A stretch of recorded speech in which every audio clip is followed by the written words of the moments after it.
To introduce, we are a nonprofit organization that aims to empower young women and help them become the confident, resilient entrepreneurs that we all know women can be. We're hoping to help further empower girls with workshops and webinars such as this one. Just to begin, my name is Victoria. I am currently the Operations Director for the 2024 and 2025 term. And my name is Becky, and I am the co-executive director. We are so excited to be leading you through the panel and monitoring the chat. Okay, so for our webinar today, this will be our agenda.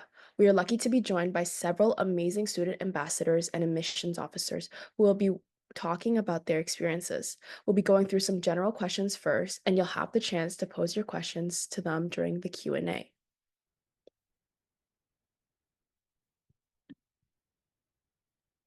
Before we begin, I'd also like to introduce our raffle. So throughout our presentation, there will be small letters scattered around our presentation. Once you find them all, enter the unscrambled word into the Google form, which will be sent in our chat. And by doing so, you will enter yourself in our raffle to win a $25 gift card. For your hint, there are 5 letters in total. We would now also like to give a warm welcome to our admissions officer, who will be speaking first. If our speaker could introduce themselves, that would be amazing. Hi, everyone. I am Nicole. I am the manager of recruitment for the HBA program at Ivy.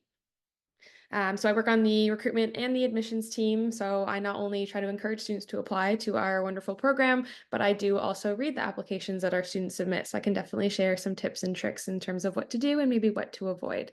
But thank you for having me. I'm super excited to chat with everyone.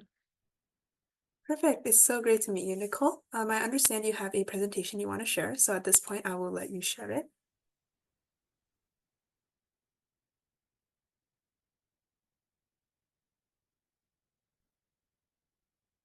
Okay. All right, so Ivy, for those who are not familiar, is the business school at Western University. So we are located in London, Ontario. So I am going to chat a little bit about our program specifically. Every university program, every business program is going to have its own set of like admission requirements and things like that, which we'll touch on in a little bit. But I do just want to introduce you to the program. So we do offer an honors business administration program at Ivy. So we teach you kind of everything revolved around business, accounting, finance, marketing, strategy, all those important pieces.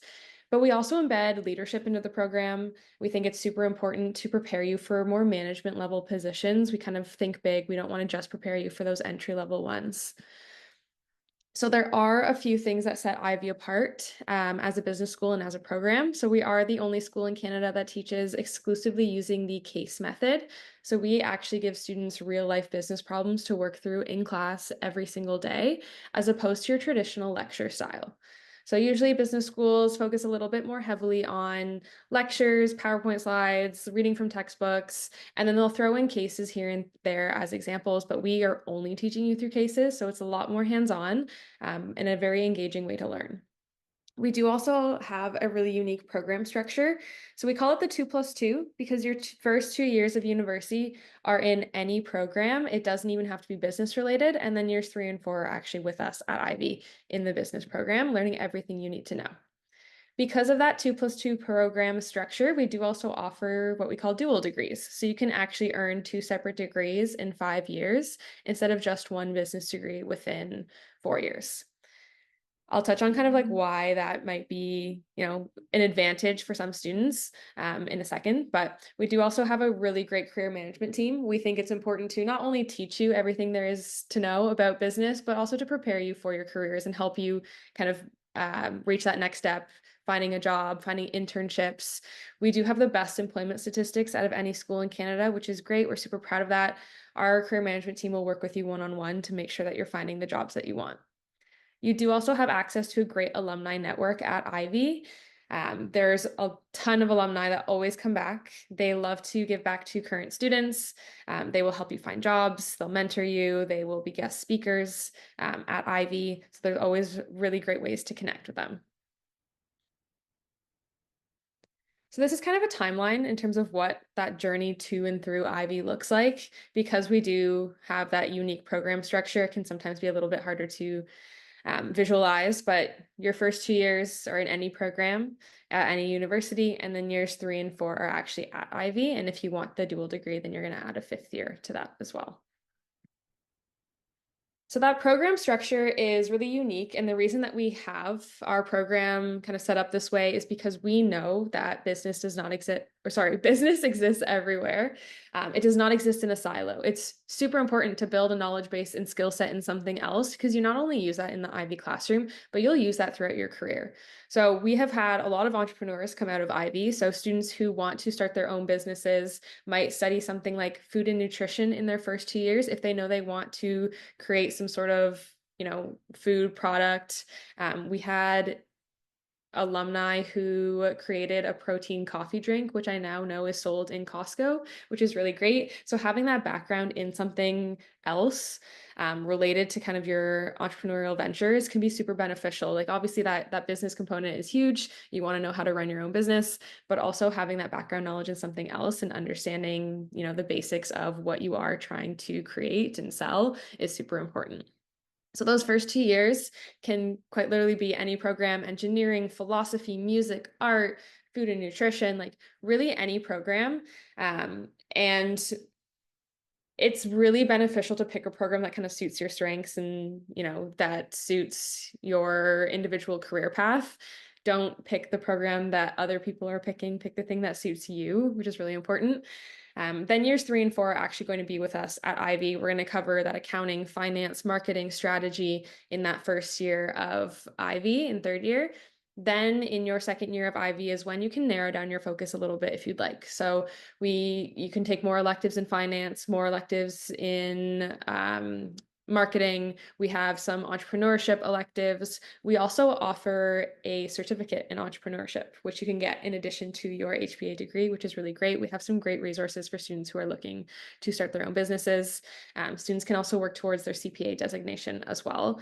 So there's lots of different ways to really personalize your program, your university path, which is great. You'll see at the top there is that list of those dual degrees as well. So, engineering's our most popular dual degree. Anything kind of STEM focus is usually pretty popular when you pair it with business. So like medical science, computer science, but we do also have students combining business with music and art. Psychology for those who want to go into marketing. So it's really great. Having that dual degree obviously sets you apart a little bit. You have 2 undergraduate degrees compared to everyone else who only has one. And it does open up tons of career options for you. It does also mean that you could make a little bit more money, which never hurts as well. So I did mention earlier, we do have some of the best employment statistics purely because of how well we're preparing you. So that case method that we teach through is super, super important. We think it's really valuable to have that more hands-on approach because it's not enough to just learn the concepts and theories of business. We want you to be able to apply them. We want you to have that experience in real world settings. So the cases that you cover have been written specifically, for students. They're cases that we actually sell to other business schools as well. We are the 2nd largest producer of cases in the world after Harvard, which is kind of a fun fact. But it's really great that you get that practical experience. And those cases are not like just accounting, just marketing cases, just finance. They're kind of intertwined with different concepts and theories within business because that's how it's going to be in the real world. When you face a business problem, it's not just going to be about finance. It's not just going to be about marketing. It's usually going to encompass a lot of different things. So because of that, there are a lot of companies that love to hire our students. We have a really great employment report listed online, which you're more than welcome to take a look at. But 94% of our students do have a job lined up by the time that they're graduating, and that does jump to about 95% 6 months post-grad. And we do also offer really great summer internships at Ivy. They're really well paid as well. And 97% of our students did one last year. So they are highly encouraged. You can work at places like KPMG, the Bank of Montreal. You could work at a tech startup. It's kind of up to you and kind of where you want to get some experience from. A lot of our students do go into finance, consulting. Those are the two most popular streams within business once they graduate. But then we have seen a rise in students wanting to go into the tech industry, which is really great, especially with students combining like engineering or computer science with business. We've seen that there's been a shift in terms of our third most popular industry. So that's always really great to see. And we also have students doing some really unique things like working in entertainment, working in healthcare, education, law, government. Business is really broad. You can kind of do whatever with it, which is great in terms of all the career options you can have. But when you're pairing it with something else as well, especially if you're interested in starting your own business, that can be really beneficial and kind of help specialize your knowledge a little bit more.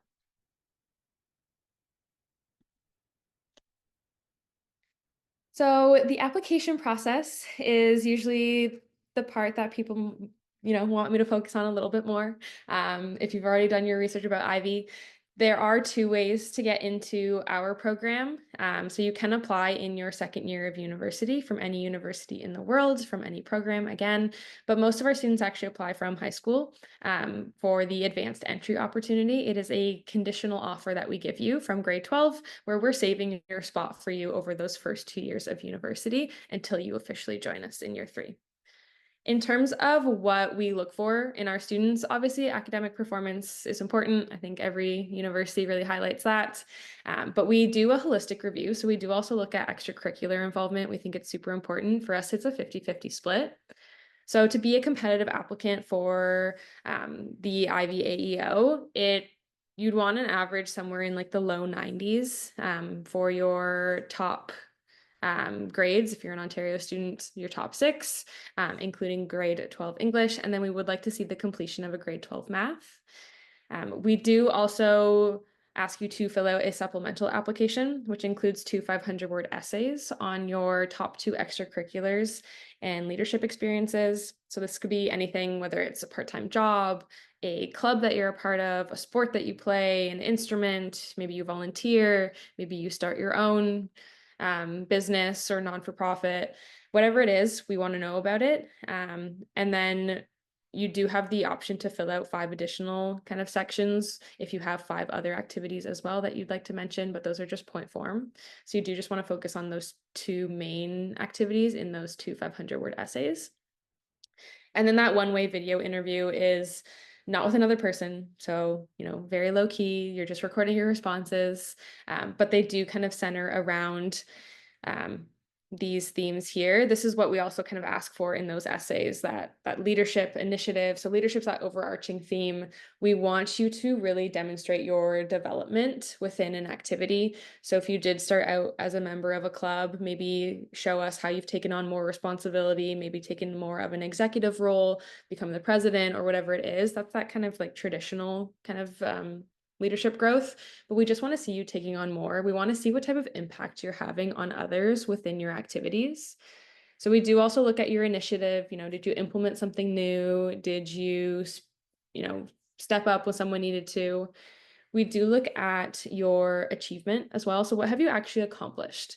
So if you are a part of a club or you are on the soccer team, what have you done by the end that is significant and worth mentioning, other than, you just showed up to weekly meetings and scrolled through your phone? We're trying to take it that one step further.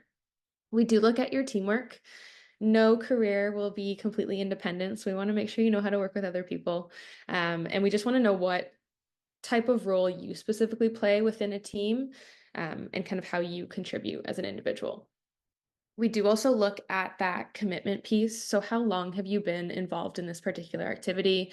If it's a one-day, event, a one-day competition, that doesn't always,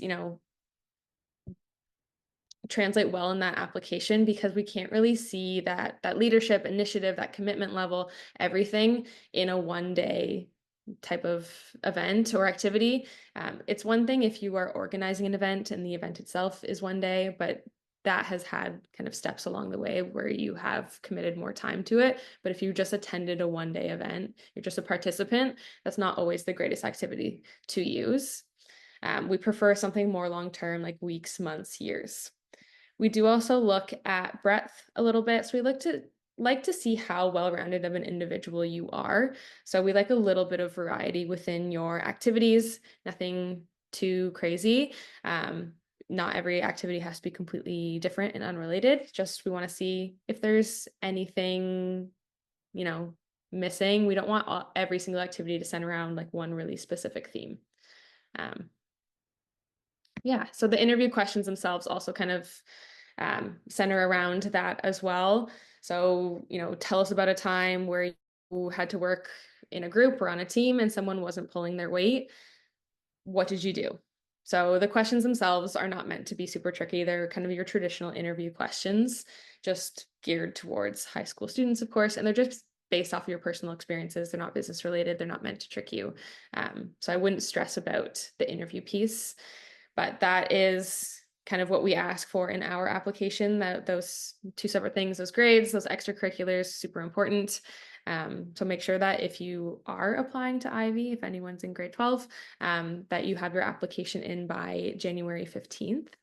But yeah, that's kind of all I wanted to share. I know we have questions, so I'm going to kind of transition into that.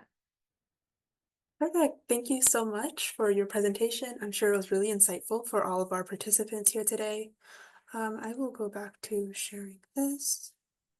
Okay, can everyone see my screen? Okay, perfect. So right now we have some frequently asked questions for our IB admissions officer. At this time, we're just going to be asking some general questions about university admissions and about you in general.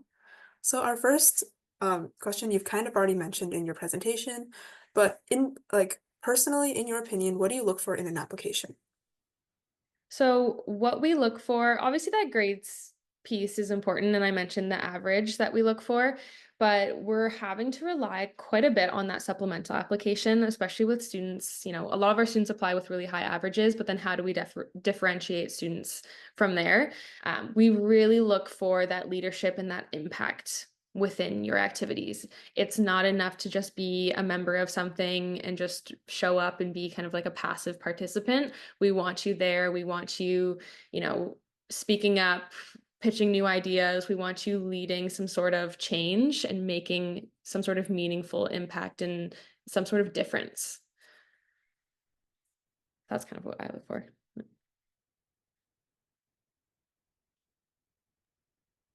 Okay, thank you so much. Your second question, I think once again, you've already mentioned, but what courses do you recommend students take and what extracurriculars, in your opinion, are the most important and should be pursued? Yeah, so the courses that you have to take in order to be admitted are grade 12 English, and we recommend a grade 12 university level math. Doesn't matter to us which one, just pick a math. If you want to go into finance, I would highly recommend calculus, but it's not necessarily a requirement. It's just to make your life a little bit easier. In terms of other courses, you don't have to have any pre-existing knowledge in business. You don't have to take business courses. It's not going to advantage you in terms of admissions. It might just help you kind of narrow down your focus and help you determine whether you do want to study business, and kind of what areas you might be interested in. But only take them if you're interested. You don't have to. And it's, if it's too late and you can't get it into a business course, that's totally fine. That will not impact your admission. The extracurriculars, they're really open. Like, you don't have to be involved in business related activities. There's not a specific type that we look for. Um, we want you to be involved in things that you're really passionate about and that you want to be involved in, that you want to show up to meetings to, you show up to practice, you show up to your shifts at your part-time job. It's something that you enjoy doing. Um, and it's not like certain activities are ranked higher for us than others. We don't have a list of really great ones and really poor ones. It's just whatever you're involved in, make sure that you're having some sort of impact on others within it and that your activity is really demonstrating your leadership potential within it. Okay, perfect. Thank you for that answer. Okay, so our next question is drawn towards IB or AP students. In your experience, is there a higher acceptance rate for IB or AP students? And how much is course rigor considered when reviewing an application? Yeah, this is a really great question. I wouldn't say that there's a higher acceptance rate for IB or AP students. Our We don't really take that into consideration when we are looking at applications. Like a grade is a grade to us, whether you're doing AP, IB, or just your regular high school diploma. We also don't take into consideration that course rigor. It's just if it's like a university level or mixed level, if you're in Ontario course, we're going to use that towards your average. We don't look at if you're taking mostly science courses or mostly math compared to someone else who might be taking other courses. That doesn't matter. We really look for students who have different strengths and can bring something unique to our program. So we don't want to unfairly, disadvantage students who maybe didn't have a passion for business or math or science in the first couple of years of high school, and now all of a sudden are regretting it. We want to make sure that everyone has that equal opportunity. What we do see is that IB and AP students can sometimes perform better in university just because it is a little bit more rigorous. So you have kind of a little bit more of that university experience, but in terms of actual admissions, no. Perfect. Thank you so much for that answer as well. Our next question is for those who wish to go into your program, what advice would you give them? And that can be from high school or going into university as well. For high school students, I guess this also applies to university students. Don't compare yourself to other people. Don't take a look at what other students are involved in, their extracurriculars, and what they're using to apply, and use that as kind of like the measuring stick for what you should include. Really focus on what makes you unique as an individual, because ultimately you need to stand out in some way to us. If every student has the same activities, if everyone in our eyes is doing the same things, um, it's going to be a lot harder to kind of make those decisions. You want to really show us who you are as a person, because that's what we look for. So don't pay attention to what other people are doing.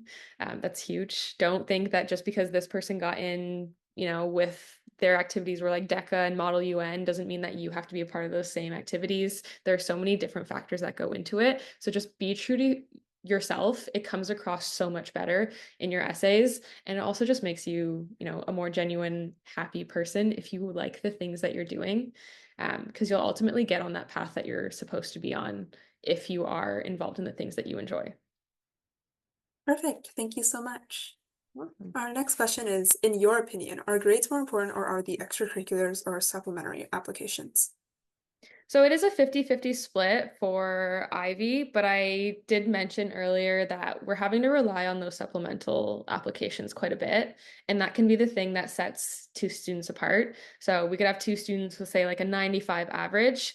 It's the extracurriculars that are going to be the difference between one person getting an offer versus another. So I think it's really important to put in that effort, write your essays, prepare for that interview. Like, don't treat it as just some optional kind of component that you don't have to put a lot of effort in, because it can make or break your application, and that can be the difference between you getting an offer and not. Perfect. Thank you so much. This was our final question for our admissions officers. So thank you so much for all your insights. At this time, this is still before our Q&A, and we'd like to give a warm welcome to our speakers. If you guys could introduce yourselves, that'd be amazing. Hi, I can go first. So my name is Shiza Hirani, and thank you so much for having me here today. I'm currently a second-year student at the University of Regina, and I'm pursuing my Bachelor's of Business Administration from there. And it's a great opportunity to be here presenting my school, my University of Regina here. It has a great sense of opportunities for all of those who are in grade 12 right now.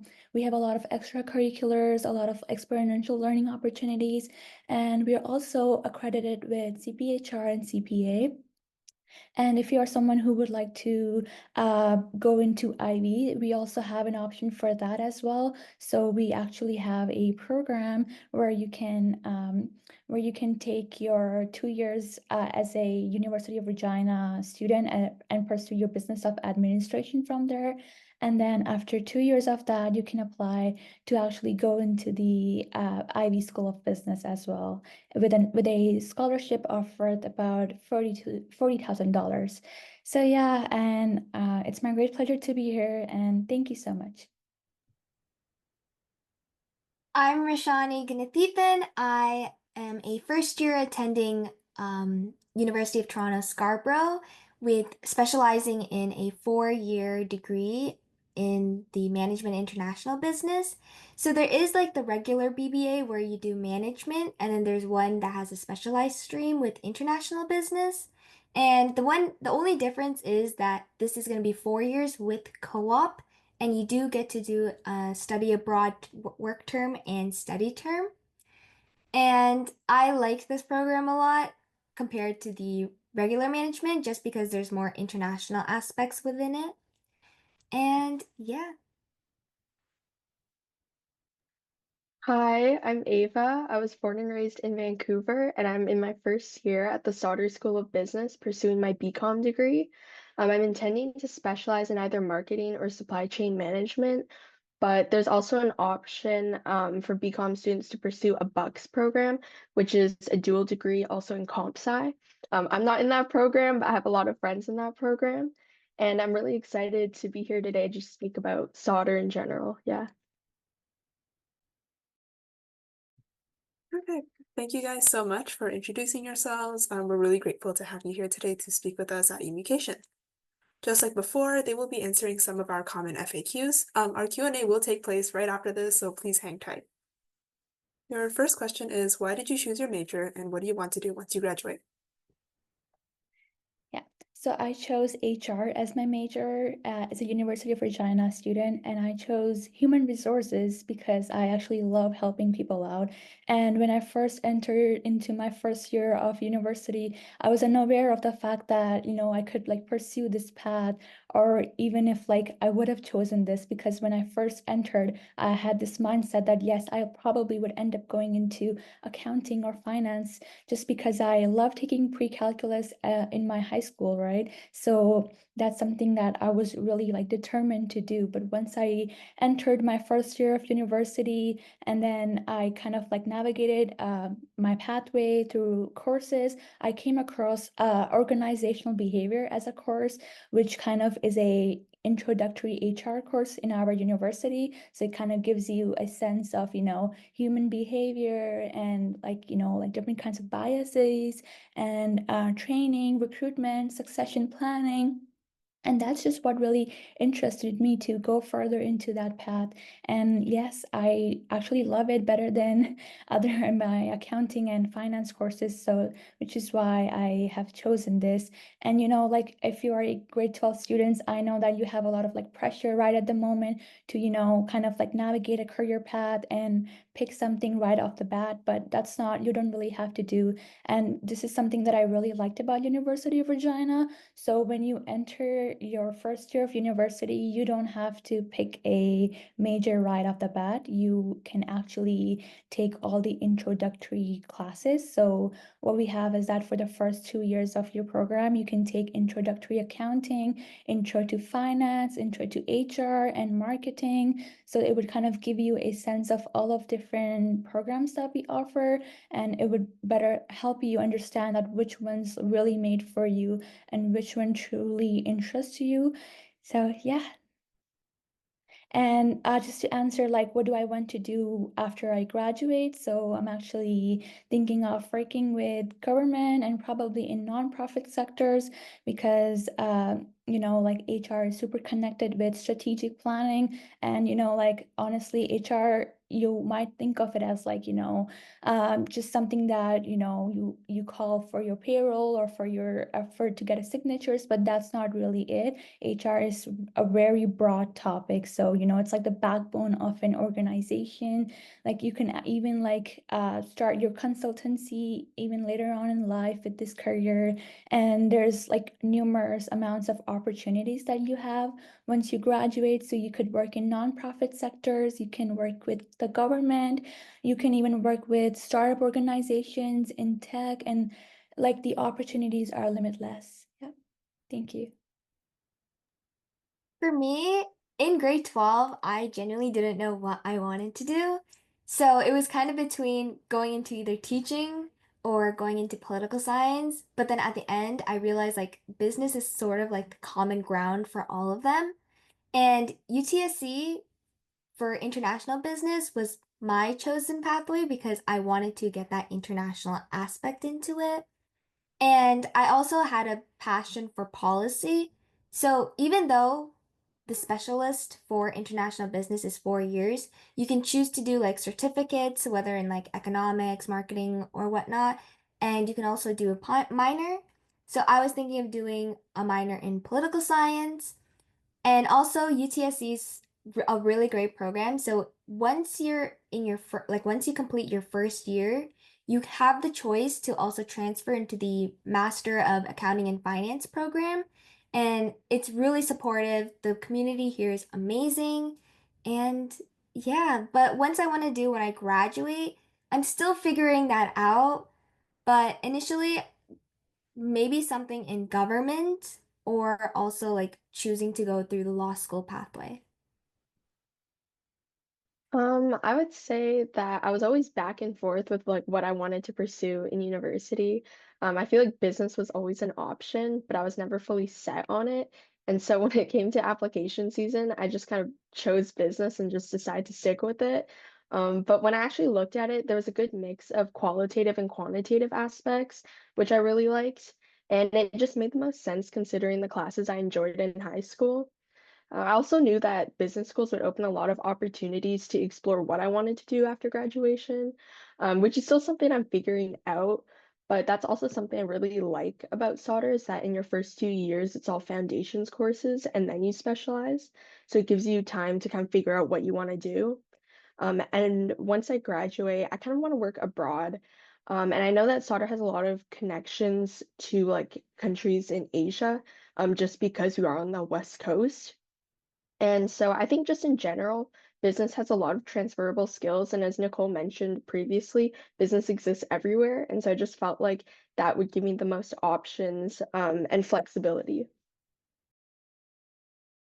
Thank you guys so much for sharing your experiences.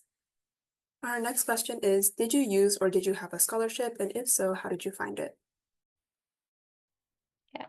So I know that this process can be really stressful for high school students just because you're in your final year and that's when the applications for scholarships open. So you're just kind of like flooded with all of the scholarship options right at once.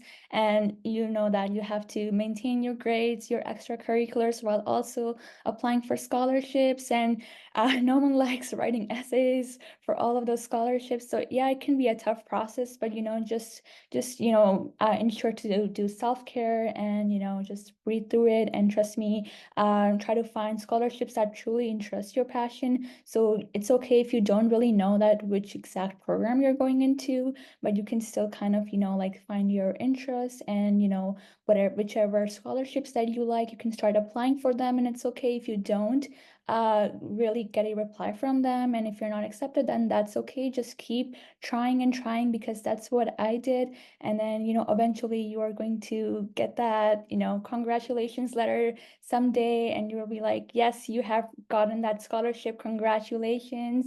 And personally, the pathway that I used to apply for scholarships was that I had secured exactly, I would say, 3 to 4 scholarships before I entered my university. So that was when I was in grade 12.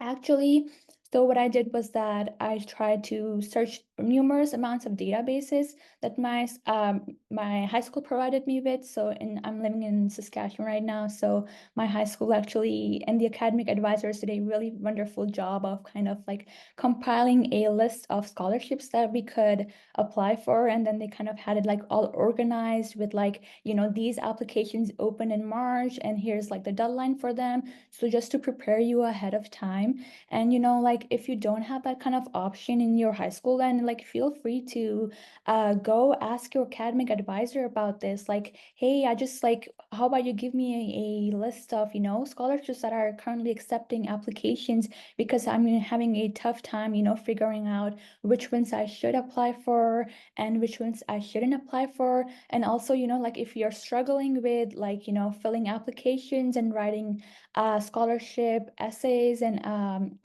essays and like different kind of variety of like filling out the application details, then you can always like get in touch with your academic advisor and be like, hey, let's book an appointment today and like let's figure this out. Let's just have this conversation so that I can better like navigate my career pathway to post-secondary. And then also, like Scholarships Canada is also a good one because they usually like give you updates on which ones are open to apply for and which ones are will be open in the later future. And then also it's good to like familiarize yourself with your university's database as well. So we have here something called SAMs. So there are basically student application awards, and then they offer numerous amounts of entrance scholarships. So once you go apply for your University of Regina's early conditional admission, so if you do qualify, then you can secure yourself some early conditional scholarships as well. So like for example, when I first applied into business school, we had this entrance scholarship that they were giving out, and it did have a academic percentage focusing on it. So like it was like if you have an 80%, then you qualify for $1,000 for entrance scholarship. But if you are in somewhere in 90s, then you can get like $3,000 just free money for your university. And it's not always like based on academic, like I would like to mention that as well. So like if you are someone who's really passionate about serving your community and just getting involved in various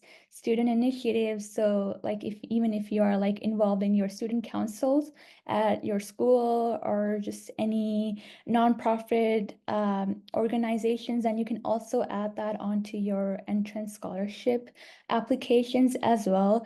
And just like to mention that recently University of Regina just introduced a $40,000 scholarship for entering students into their first year of bachelor's of studies. So it's actually called the Chancellor Scholarship. So we're not really looking for a strong academic average, but we're also looking for, do you have like extracurricular activities? Like, were you involved in any like, let's say like student council or like, any like sport teams or anything that kind of like interested you? So if you have that, like, like Nicole mentioned previously, like you need to have that 50-50 balance in place to, really qualify for those. And, my advice would be, just calm down, like take it easy. You're going to find it. And yeah, thank you so much. For me personally, I didn't like research into the Flick scholarship because I was like in the middle of final exams during like application season. So I stuck with the entrance scholarship. But like Shiza mentioned, like my guidance counselor at my high school also like posted like scholarships, like applications that were like at certain values. But yeah, that was basically it. Shiza mentioned mostly everything. Um, so I'm not on any major scholarship from UBC. I know that some schools have scholarships based on your GPA, but I think UBC typically only gives out major entrance scholarships, such as the Presidential Scholars Award. My high school, like I got a few awards and like a little bit of money from them, but in general, I would say my high school didn't have a good, I guess, good access to different scholarships. But I know Scholartree is a good website to just find smaller scholarships that I feel like a lot of people don't really apply for. But definitely take a look at scholarships early on. That's something I didn't do. I didn't look at it until it was way too late. So definitely take a look early on and just kind of know what you want to apply for, I guess, and just have a good like list and organize when due dates are coming up. Perfect. Thank you guys so much for your answers. Our next question is, are there any opportunities in university for job searching and co-op? And if I need additional support or accommodations, where can I find them? Yeah. So I'm glad that this question came up because this is incredibly important to, like have some internships as you go along to, better understand like your career path and where you're going. So, like I have seen students who, because of the co-op opportunity, were better able to analyze like which pathway was really for them. So like I had a friend who said that she took a, co-op in like finance, let's say, and then when she took it, then she felt like she was really isolated in one place and that just like didn't fit right with her, right? So she felt like she needed to go into like a different career path. So yeah, so co-op are actually like great way to, like figure out like is this the really like what I really want to do in the future? Because like we have co-ops that are like 4 months long, or you could choose to have 8 month long co-op as well. So basically, you need to have a minimum of 60 credit hours to qualify for co-op program. So that's when you enter into your third year of University of Studies. So you need at least 60 credit hours to qualify for the co-op program. And then you also need your financial and managerial accounting to go into that program as well. So just something to keep in mind there. And yeah, the core process is really simple. So as far as I know that you apply a semester before for co-op. So let's say if you want to do co-op in the winter semester, so from like January to March, then you would have to apply sometime in the fall. So in September to December is when the applications are open, and then that's when you get connected to your academic advisor at the university, and then they kind of like help you figure out that where you would like to pursue your co-op, and they have a whole database filled with that, so you can actually pick who your employer should be, and basically your employer picks you and you pick the employer. And then once everything is finalized, then you have the interview process where it's just you can either go through remote or in-person option, give out your resume, do your interview, and if you do secure that co-op or internship opportunity, then that's fun. Then you can just start your co-op term in the next semester, and you can only take one class with your co-op semester. So just something to keep in mind there. So you're not allowed to take more than one classes because it would be a lot of pressure. Because you would be a third year student at the time, so you would probably taking your major classes. And if you're working full-time in co-op, then it would just be a lot of pressure. However, if you do wish to take more than two classes with a co-op in a semester, then you would probably have to get in touch with your advisor and your employer, and maybe they would have to sign off some forms, and then yeah. But it's recommended that you only take one class with your co-op term. And then if you are looking for accommodations, whether it be for your University of Studies or your co-op term, then we have a Center of Accessibility at the University of Regina. So if you feel like that you need extension in your assignments, or if you feel like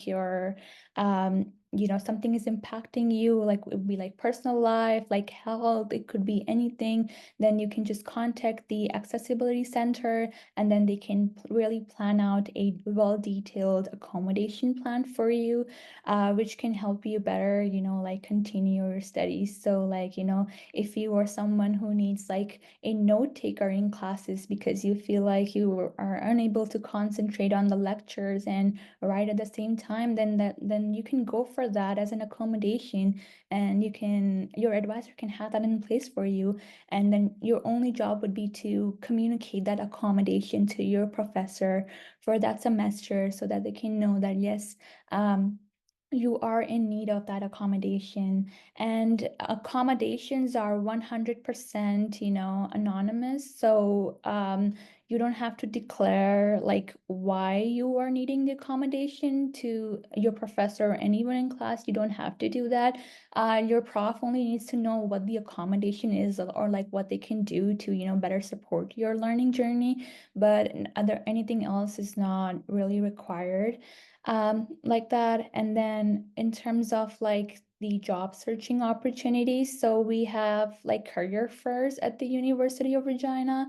So they are held each year biannually. So we have numerous companies having their stalls in the career fair. So you can have like KPMG or like Deloitte Canada coming in, and even like, like SaskTel or like provincial Treasury Crown corporations also do come in to, recruit students.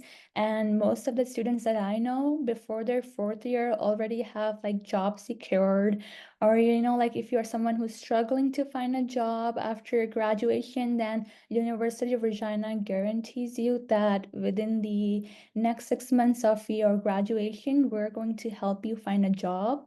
And if you cannot for some reason, then we're going to reimburse you through either giving you an opportunity to pursue a certificate or let's say a digital badge for your after graduation degree to kind of like upskill you and then provide you with like career counseling and stuff like that, just so that you are more prepared to secure a job and enter the workforce with the best of your abilities. Okay, thanks. Yeah, that's all. At UTSC, we have co-op as a course, but you won't really be like graded on it. It's basically like a pass or fail type of thing. And it's per semester, so you would take it before your work term. So my work term is like next fall 2025, and then it's split into fall 2025 and then the summer of 2025, and then winter is for like studying. And during our co-op classes is where we get our like one-on-one help with our instructors.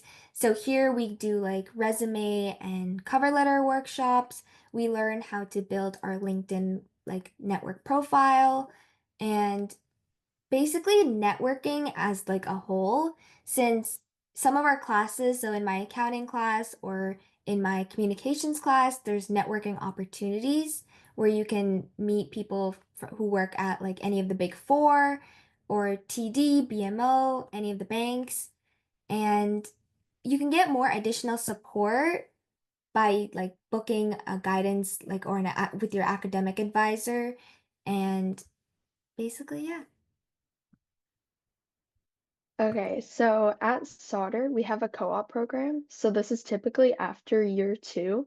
And so it's application based with a minimum GPA of around 72%. This does have an extra cost though, so it's going to be around $3,000, and that's going to be for 3 co-op terms. This will also delay your graduation by a year, so that's something to keep in mind depending on what you want to do. But in terms of just job search and resources, we have the Business Career Center. So this is where you can talk to career peer advisors, do mock interviews and presentations. We also have a platform called Cool, and it stands for Career Options Online. And so this is where you can book one-on-one career advising and coaching appointments. You can also find career-related workshops and different events to attend.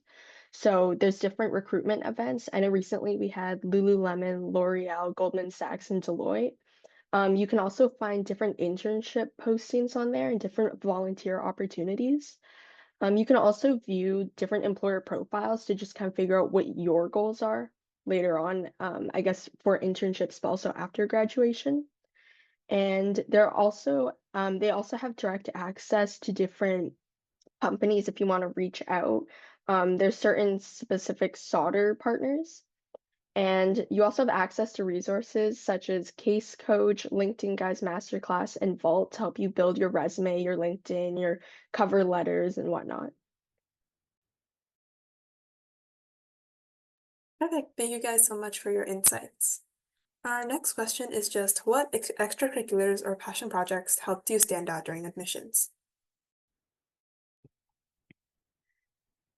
So we have a lot of extracurriculars that you could pursue. So, for those of you who are applying as a grade 12 students, so we don't really look for, if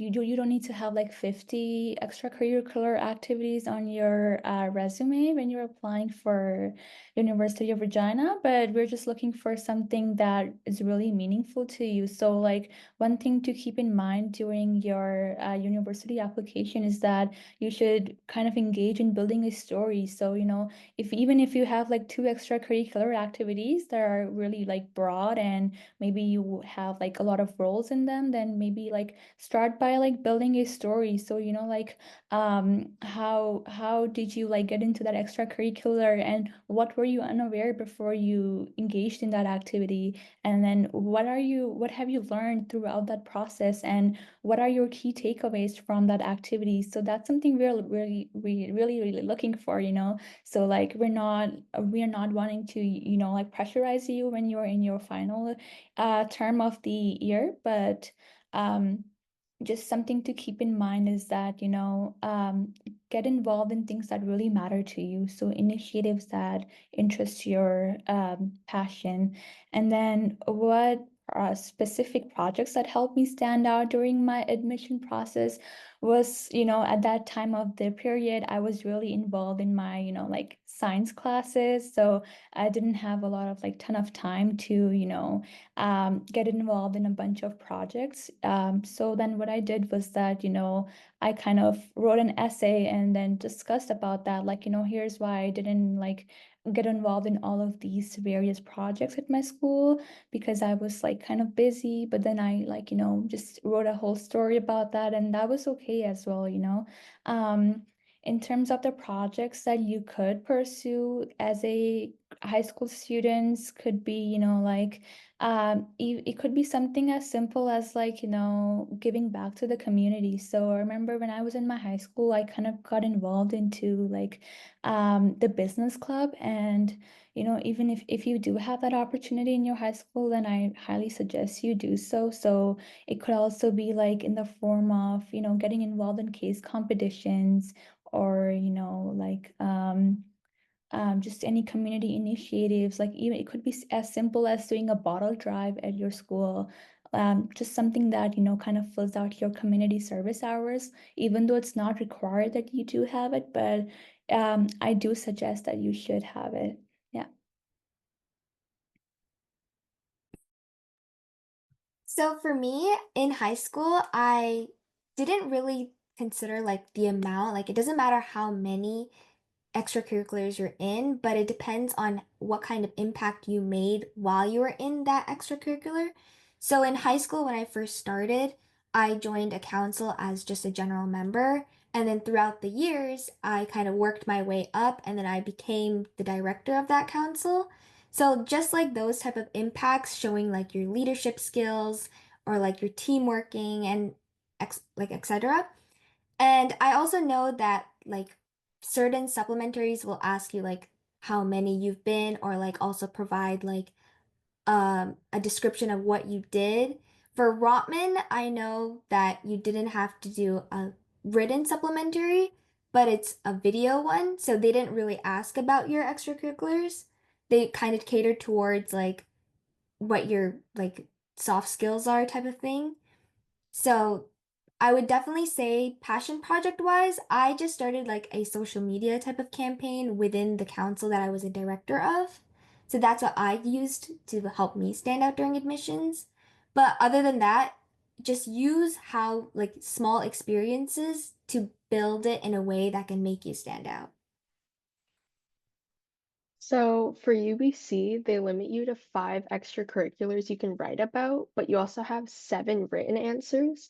So that way you can kind of incorporate more. It kind of just depends on the question. But for me, I was really involved in my school community. And I also did a lot of volunteering in elementary schools. And I think I just had like a wide range, I guess, of extracurriculars. So I would say that my main thing was that I connected it all back to community and just working with people. And I think that's a big thing. Just kind of, I guess, tailoring your application to business specifically and just talking about the skills that you can transfer over. So I would say in terms of the video interview, those questions were a lot more situational, I guess. And so for me, I was able to connect it to my extracurriculars, but I know that without like specific, I guess, experiences, I wouldn't have been able to do that. So I would say that's why in your written answers, it's really important to write about your extracurriculars in a certain way because you might not be able to talk about it in your video interview and I guess convey what you want to talk about with those activities. So it's just really important to make sure that it's about the way you're writing about those activities rather than just kind of what they are.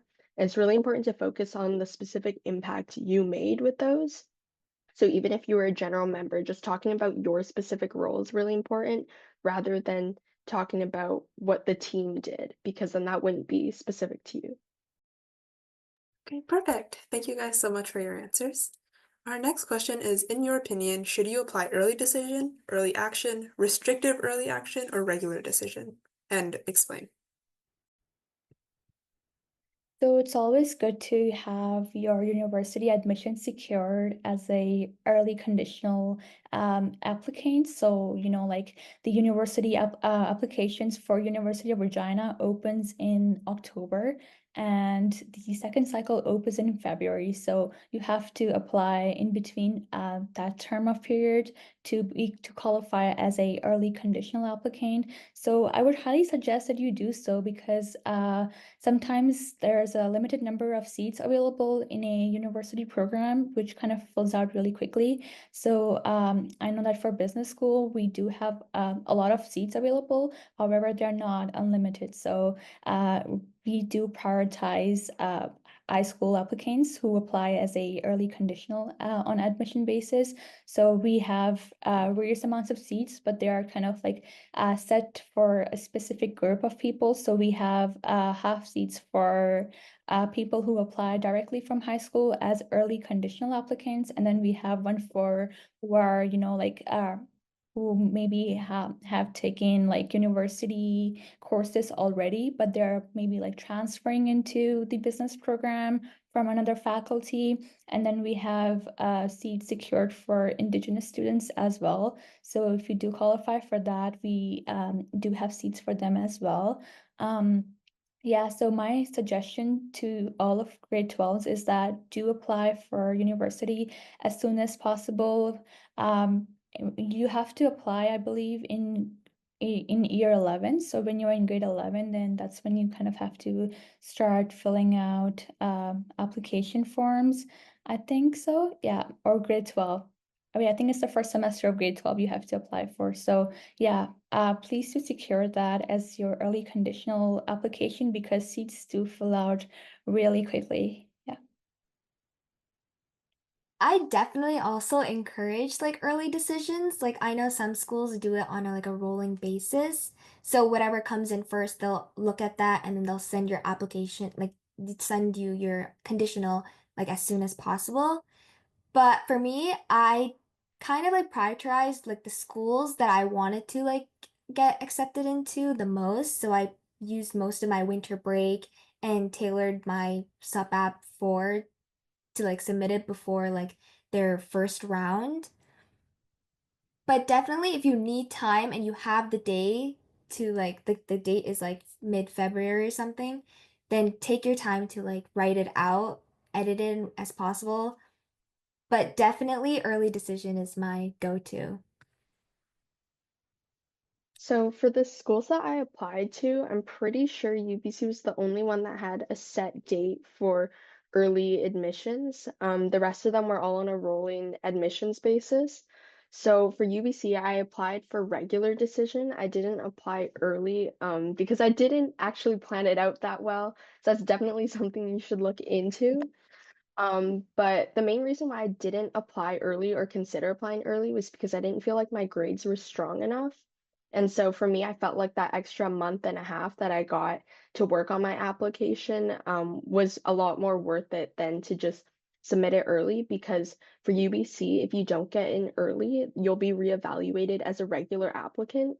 So for me, I just felt like it made more sense to mainly focus on my written answers and whatnot. Instead of submitting it early, kind of incomplete. But definitely look into the different dates. I'm not sure about other schools, but I know like when I was applying to like Queens and Western and whatnot, they were kind of more on like a rolling admissions basis. Thank you so much for your answers and your insights. One of our final questions is, how do you write a good supplementary application, and could you give some tips to support it? Yeah, so in my opinion, to write a good supplementary application, you need to have a balance between your extracurriculars and your academic achievements as well. So you don't want to like break in front of the application officers, but just something, to keep it neutral, you might want to include like, have you received any honors throughout your term in high school? And did you receive any like sports awards, or did you receive any, academic recognitions? And were you involved in any initiatives that were student-led or inside or outside the campus? And then other thing I would recommend is that reference letters matters a lot as well. So make sure that you have a good relationship with your academic advisors and teachers, because they can really help you out with the reference letters. And I think that's one thing that most business schools look for, is that, they want to confirm with the teachers that yes, the student is really capable, they maintain integrity, they maintain honesty, because at University of Regina, these values are at its core. So we highly focus on integrity and transparency and good communication skills. So that's one thing you would want to keep in mind, that your application does reflect, is that yes, you are an honest and integrate person. And then other than that, I would say that keep your application medium length and concise. So don't write like 2 pages on just one activity, like kind of, break it down into small pieces. And try to like, like I said before, try to build a story, or try to like interconnect those two things. So maybe like reflect on your journey, and like how did you get there. And like even if you have like an experience that you would like to talk about in your application, then please do so. Um, and then other than that, I feel like, yeah, that's all, like having that balance between your academic and your experiential learning is highly important. I would agree with Shiza. And also, I only had to write one supplementary application, which is for the program I'm in right now. And definitely emphasize like your extracurriculars or passion projects, or how you help the community, volunteering, all of those. And also, if you're doing sports or anything, definitely include that, because, like the others have mentioned, a good balance 50-50 shows like how good, like how you've developed throughout high school, shows who you are and in like a real sense. And I think that would be it. Yeah, I think just like the main thing is be yourself and don't just say what you think the admissions officer wants to hear or like read about. Because business schools really are looking for diverse experiences. So it's really important that you show your own unique self and not just copy paste everyone's application, because that's really not what they're looking for in the classroom. And I think, I mean, I know I mentioned this before, but really focus on the impact you had and just really focus on what you were passionate about and not what you think other people think you should be passionate about. Perfect. Thank you guys so much. Our final question is, if you could go back in time to your high school self, what advice would you give them? Okay, this is a tough one, but like my advice to myself would be to not stress over admission process. Just, believe in yourself and don't try to get into every single activity that you could possibly find. So it's okay to, like take a break, take some time for yourself. because, like in order to get into university, you know that it's going to get busy from there. Because, like in high school, our semesters are like 6 months long because they start in September and then they end in like, February. But University of Regina's schedules are different. So they're actually half the length of your high school classes. They're only like 3 month long classes. So it goes by really fast. And, I would just, if I were to go back, I would tell myself that, just enjoy life because you're not going to get any younger. You're only going to get older. So take out some time for yourself, enjoy this, do what really interests you, because if you don't feel passionate about an activity, then you're probably just going to regret it later on in life, or probably feel that burnout coming in as you move forward. So it's okay. Don't worry about what others think of you, but just do what you really like, you are passionate about and what you want to do in the future. And it's okay if your career path changes later on in life. Like, like as people have said before, business is everywhere. So it's very interconnected. So, maybe if you are unsure of going to business today, then that's okay because, like I see students who move from business to comp sci, or computer science students who enter into business studies, and everything is just so interconnected. So your journey to business is like doesn't end here or doesn't start from here, but it's like a more of a lifelong process. So just trust yourself and, give your best, and but don't push yourself too hard that you don't enjoy this time that you have. I definitely agree. And senior year is probably one of the most fastest years that go by. And I regret not like spending enough time with my friends. And especially in the summer, where like I regret like working all summer, so I didn't get to see my friends that often. But also, this time of year is when I think universities start to like send students like updates of like where their status is and applications and stuff.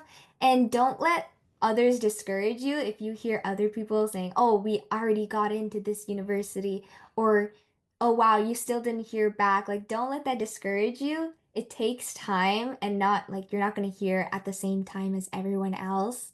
So definitely don't stress. Everything does play out in the end, and just have fun.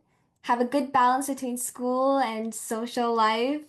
Don't always focus on academics, get outside and everything. And yeah. Yeah, I have to agree. I feel like as senior year, it's really easy to get caught up in like university applications and whatnot. But it's really important to remember, like, just really take it all in. Like, you're only in high school once, so it's really important that you're really just making the most of your senior year.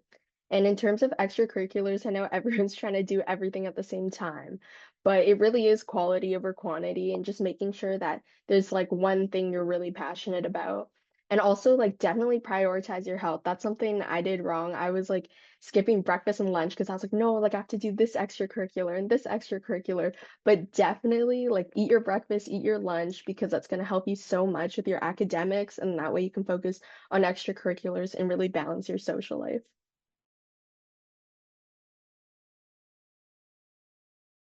Okay, it was really, really nice to hear all of you guys speak and talk about your experience. I hope everyone has learned from your insights and advice. At this time, we'd like to open our Q&A session. So if you have any questions towards any of our speakers, please direct your messages using the chat, where we will be reading them out loud, or use the raise your hand function. Please remember to be respectful and include any relevant questions for our speakers. At the moment, I'm going to start off with one question that was asked in our Google form. Regarding extracurriculars, if a sophomore would like to start a small business to boost their resume, what do you think should be the first or most important steps that they should take in the process?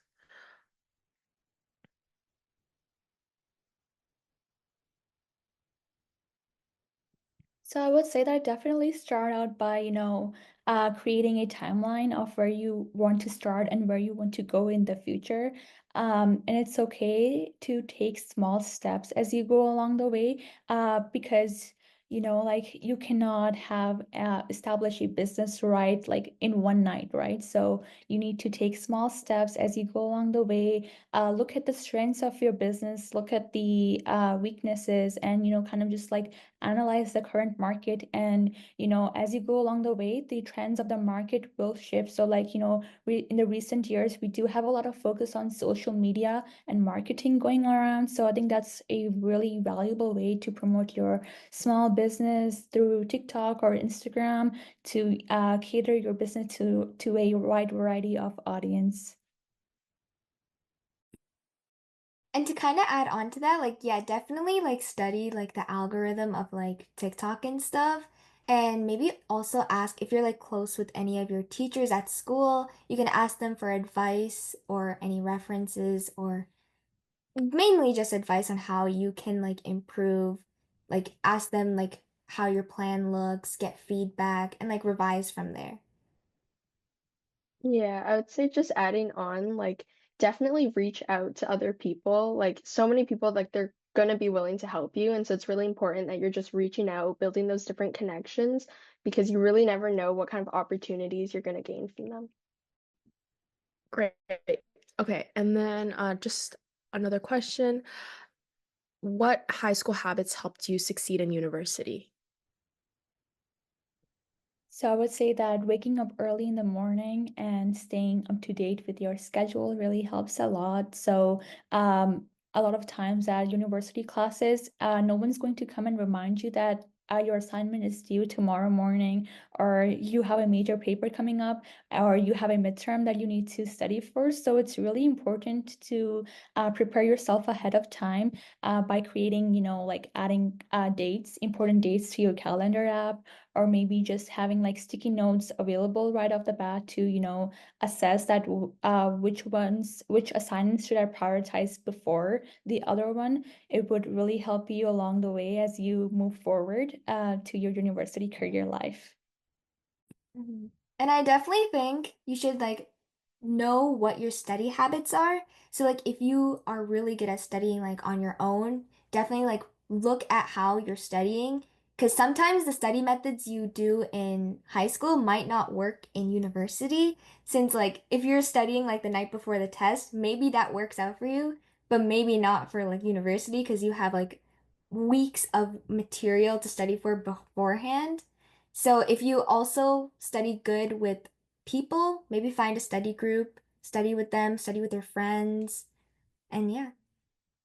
Yeah, definitely learn how to study. So my high school did not have any midterms or finals. So coming to university, I was stressed out when my first midterm was like a week away because I didn't know how to study properly. But also for me, Google Calendar, it really did change my life because for me, like having a list of due dates, it didn't, I guess, scare me enough. So that kind of led to an issue with procrastination. But having Google Calendar and visually like seeing the days go by, that really pushed me to get my work done early. Okay, perfect. And we have a question in the chat. Should supplemental applications have that fluff that American universities like? And I think we can ask our AO here as well. Every university is gonna be a little bit different, but I know for Ivy specifically, you can remove kind of like the fluff, focus on what's important and what we're actually asking you to talk about in those essays. Like 500 words is not a lot. We kind of want you to get to the point and just focus on your actions, and kind of that end result. You don't have to add anything extra or make it sound really pretty. It doesn't have to read like a story or be necessarily a super formal essay. Just spit like the facts, the things that are key. Okay. And I think on our Google form, we actually had another question for for Nicole. Um, what, sorry, any tips for standing out in business school, like admissions? I feel like we've all kind of touched on this already, but just being true to yourself. Don't try to, copy what other students are doing. Don't join the same activities. Don't do things because you think we want to see that. Truth is, you probably don't know what the admissions officers are actually looking for. If you're on Reddit and kind of using that as your reference point, my first tip would be to stop. But you don't want to necessarily take advice from students because they don't know. Sorry, not to say that you can't take advice from students. I know there's students on here, but more so like when it comes to some admissions pieces, like students don't usually know the reason that they got into a university or why that business school chose them. So you have to kind of toe that line and like really rely on admissions specifically for some things, and trust us when we say that like you don't have to be a part of certain things just because you think you have to. Really take what we say to heart, because we're not going to lead you astray. We're obviously going to give you the right advice. So just make sure that you're involved in the things that you really enjoy, and that's going to come across a lot better in those applications and make you stand out. Okay, and then I think we have a few more questions from the Google form. What university resources or opportunities were most valuable for your career? Is that for me? Oh, yeah, if anyone wants to take a shot at the answering the question, that'd be great. I mean, I found all of the like mental health support super useful in university, and also just getting to know my professors was super beneficial. That's how I got the job that I currently have. That's how I got into my master's program, was actually just building those networks, communicating with other people. It's not enough to just sometimes show up to class and then walk out. You need to actually make friends, get to know other people, see, how you can learn from others. Um, yeah, I'd say that's what I did, at least. Just to add on to that, I would say that digital badges is also a really good piece to keep in mind. So if you could possibly, then I would suggest that you do pursue that as well with your bachelor's degree, and any other certificates that you can pursue. So like there's certificate in economics or like entrepreneurship. So if you could possibly do that. So I know that my university does have that option as a concurrent program that you can take. And a lot of the time that business schools would ask you to do your electives. So many of them actually could qualify you for a certificate in some other program. So just something to keep in mind as you go along the way.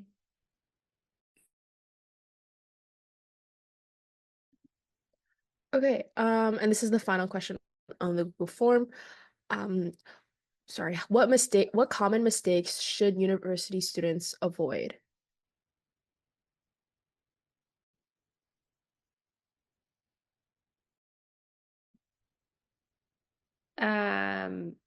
I think students should, when it comes to applications, avoid lying.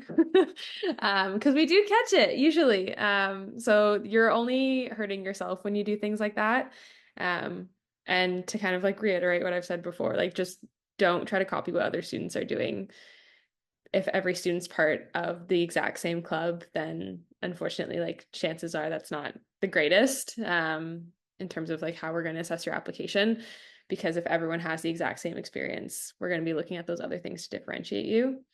Um, and I would say another mistake that I see is students just don't read the instructions sometimes. They will go off of what other students have told them, or they go off of what they've read on Reddit and just completely ignore what we're asking in the application. And like we change things year to year, so it's really important to follow exactly what we've outlined there to make sure you're actually, hitting all those important points.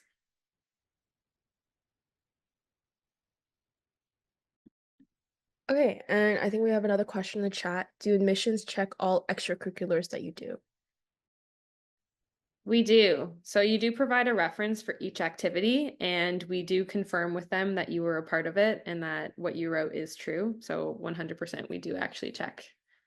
So make sure you connect with your references before you submit your application, because afterwards it'll be too late. Okay, and then we just have one more question directed to Nicole, but how important are awards for Ivy, and where it lists, sorry, does it list is there a list where you can put alumni that you knew? Um, and is there a purpose for that? So for the award section, it's not super important. Like if you don't have any awards that you can list, that's not going to be like the reason that you don't get an offer. It's more so us just collecting more information from you. And all of these awards have to be non-academic, and a lot of students have academic related awards. So it's just like students will list things like they got their CPR certification, or they got a black belt in karate, or they've won other awards, whatever they are. It's not something that will make or break your application. So if you don't have any, you don't have to stress about not being able to fill that section out. But if you do have something, then by all means include it. But we know that not all activities result in some sort of award. And it's not always that achievement piece that's like the end all be all. We don't focus on, whether you've won a gold medal or like won your soccer championship. Like, yes, that's a great achievement on your part, but it's more so we focus on like that journey and how you get there. So that end result, that end award, that medal, whatever it is, isn't the most important part. What was the second part of that Oh yeah, question? it says there is it on the application a list. Do you know an alumni? Oh, Um, yes. asking what the purpose of that is. Yeah. So just because you know an alumni does not mean that we will automatically let you in. It does not improve your chances of admission. We get that question quite a bit. It's more for like our data collection purposes, just out of interest. We like to see if there are students that kind of they have family members who went to Ivy and that's how they heard about us and that's why they're interested. We just like to see kind of like that the path that students take. So if you do know other people, are they like really, speaking positively about the program? Is that like someone that we could reach out to later on to maybe help us promote the program? So it's more just for us. It won't help students. Okay, perfect. Thank you for your answer. Now, this is another question in the chat. It is directed to our student ambassadors. What are the class sizes? Is it easy to get a co-op for those universities that programs that have co-op? And do you view the community as tight-knit or more competitive?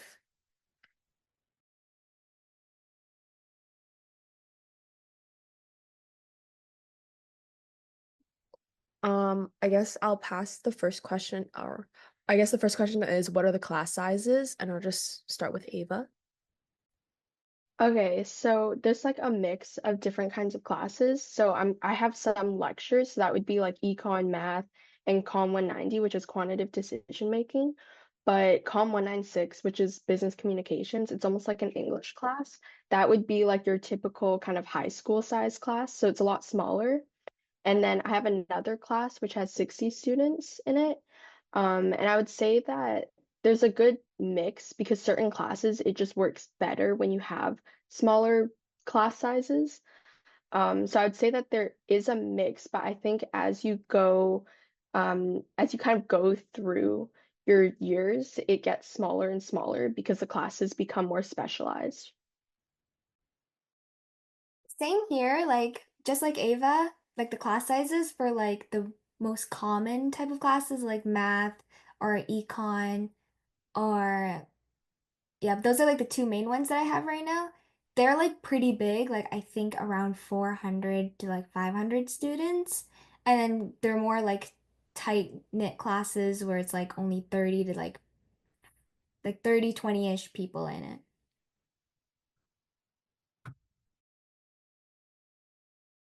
Yep, just similar to what everyone else has said before. So, if you are pursuing your 100 level classes, of course, they're going to be really packed and they are probably going to fill out very fast as soon as possible. So, if you do plan on registering for them, then just ensure that you do that ahead of time and then so that you can like kind of stay prepared for that. Otherwise, you would have to be put on a wait list, which is not really wonderful because they take forever to reply for that and not a lot of people tend to drop 100 level classes just because they really need it for either their courses or for their electives. So yeah, just something to stay ahead of. Okay, perfect. And then just another question for all our student ambassadors. Do you feel your university community to be tight-knit or more competitive?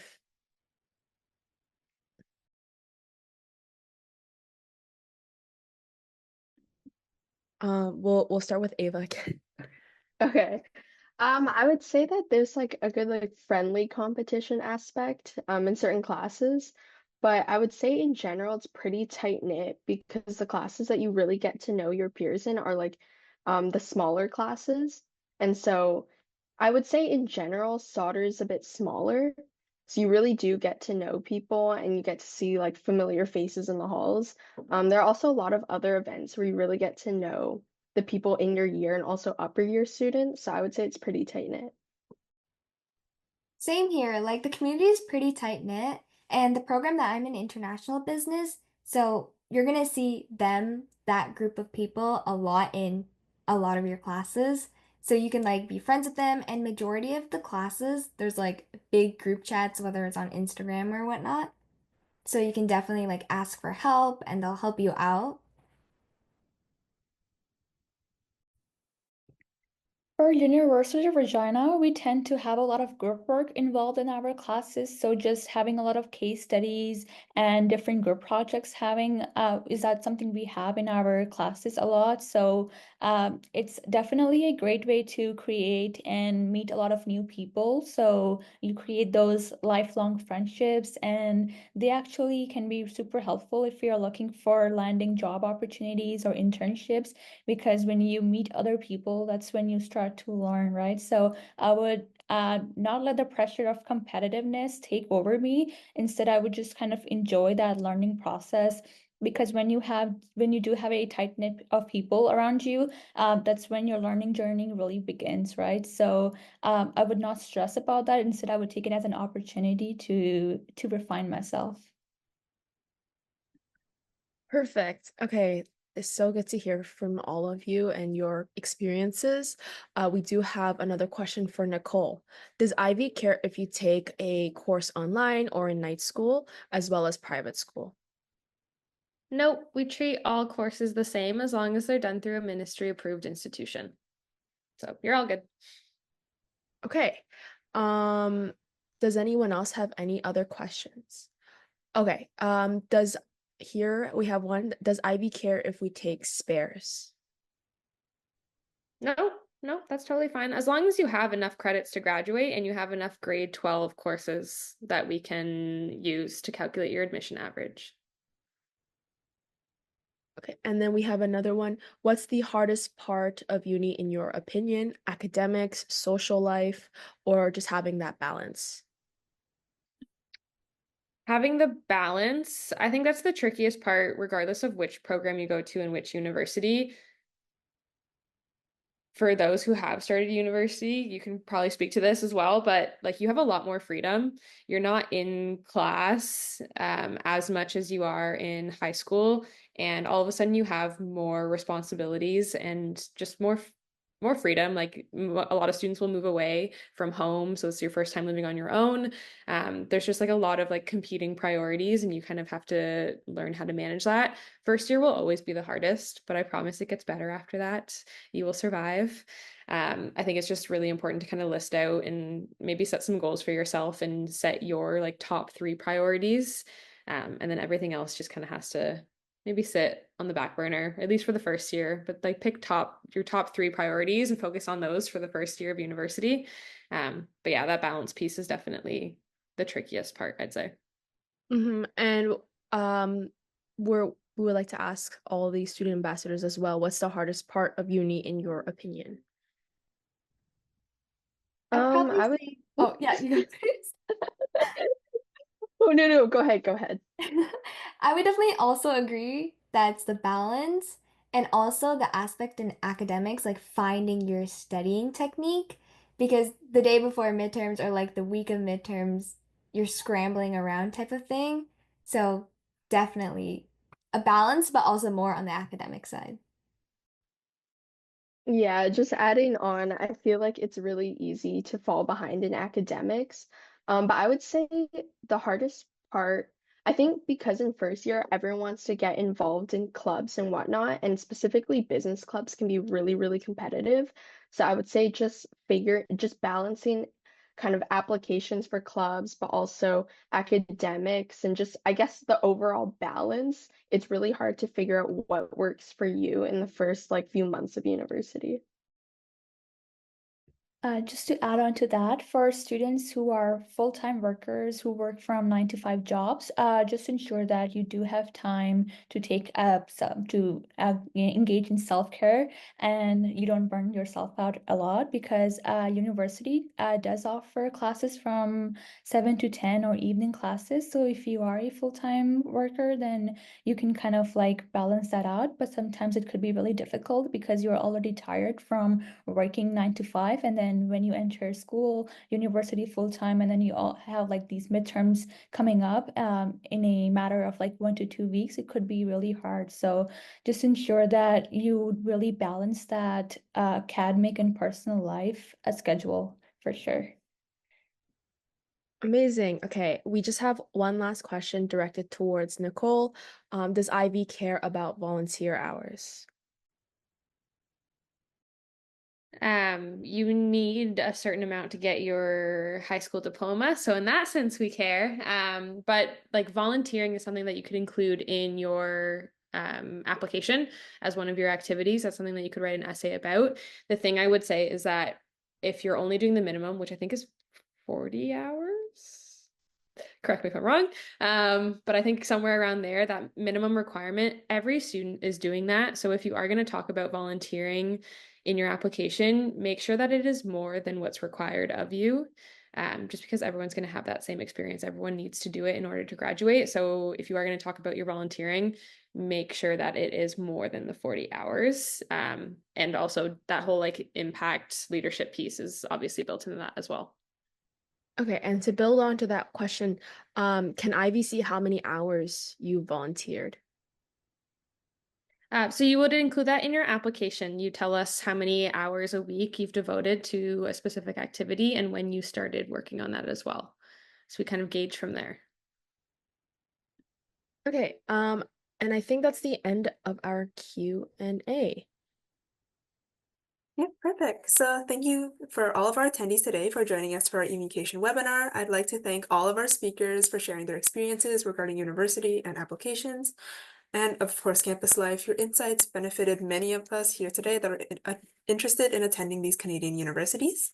For our attendees attending our international webinar, it will be next Saturday, November 23rd at 12 p.m. EST. To keep updated with our organization's future activities and contests, follow us on any of our socials listed on this slide. Just feel free to take a photo or a screenshot. We will also be hosting our raffle right after this, so if you wish to partake in it, you can stay behind. Otherwise, feel free to leave the meeting now, and thank you so much. Have a great day.